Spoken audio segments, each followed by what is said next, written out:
Pernahkah Anda membayangkan betapa beratnya beban finansial sebuah perusahaan jika harus menanggung seluruh kewajiban pajaknya yang bisa mencapai ratusan juta rupiah secara tunai sekaligus di akhir tahun? Tentu, hal tersebut dapat berpotensi mengganggu kestabilan arus kas di sebuah perusahaan. Selamat pagi semuanya. Kami dari kelompok 5 akan mengupas tuntas solusi dari permasalahan tersebut, yaitu pajak penghasilan pasal 25. Sebenarnya, apa sih PPh pasal 25 itu? Rekan saya, Saudara Helmit, akan menjelaskan pengertian dari PPh pasal 25. Terima kasih kepada saudari Rika. Nah, secara definisi PPh pasal 25 adalah pembayaran angsuran penghasilan pajak terutang yang wajib dibayarkan oleh wajib pajak setiap bulannya dalam tahun berjalan. Nah, kebijakan ini hadir dengan tujuan yang rasional, yaitu dengan membantu meringankan beban wajib pajak. Dengan sistem pengangsur ini, wajib pajak tidak perlu khawatir dan takut atau keberatan untuk membayar pajak pada saat sedang pelaporan SPT tahunan. Lalu, bagaimana sistem perpajakan kita bisa menentukan besar biaya bulanan yang harus dibayar? Selanjutnya akan dijelaskan oleh saudari saya, yaitu kepada Kayla. Berdasarkan prinsip, besaran angsuran PPh pasal 25 dihitung berdasarkan SPT tahunan tahun lalu.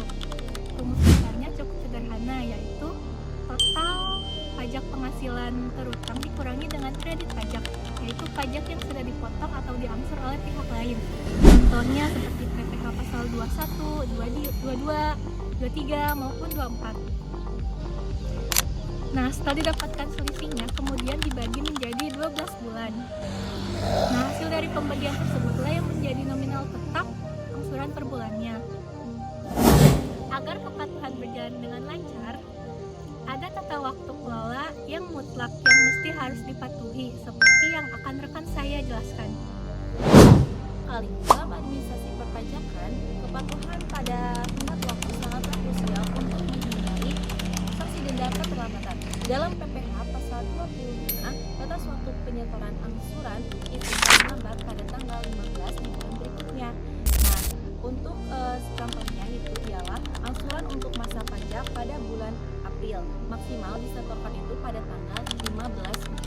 Dan jika pada tanggal 15 itu jatuh di hari libur, maka penyetoran angsuran itu digeser pada hari kerja. Nah, untuk batas waktu pelaporannya adalah tanggal 20 di bulan yang sama. Untuk memberikan gambaran yang lebih jelas, yuk mari kita simak ilustrasi untuk kasus pada wajib pajak orang pribadi oleh Saudara Rizky. Mari kita aplikasikan rumus tersebut ke dalam simulasi. Tuan A adalah seorang pengusaha. Pada SPT tahun 2025 tercatat total pajak terutangnya senilai 60 juta. Namun, selama tahun tersebut, Tuan A memiliki kredit pajak dari pemotongan pihak lain senilai 12 juta. Langkah pertama, kita kurangi 60 juta tersebut dengan 12 juta sehingga didapatkan dasar perhitungan sebesar 48 juta. Langkah kedua, kita bagi 48 juta tersebut dengan 12 bulan. Hasilnya, angsuran PPh pasal 25 tahun 2026 yang wajib dibayarkan oleh Tuan A setiap bulannya adalah sebesar 4 juta. Lantas, apakah perhitungannya sama untuk entitas bisnis atau perusahaan? Saudara Alvinijar akan melengkapinya. Wajib pajak badan dan kesimpulan.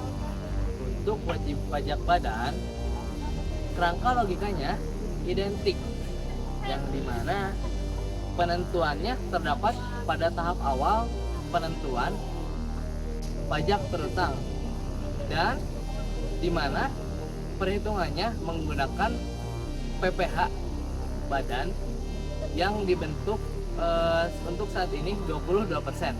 Kemudian dikalikan dengan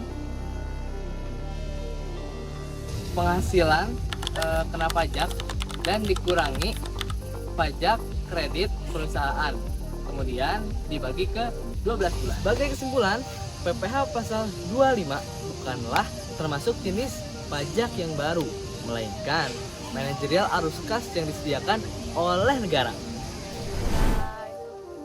Demikian edukasi mengenai pajak pasal 25 dari kami. Semoga dapat memberikan ilmu yang bermanfaat bagi teman-teman semua. Sekian dari kami. See you next time. Bye-bye.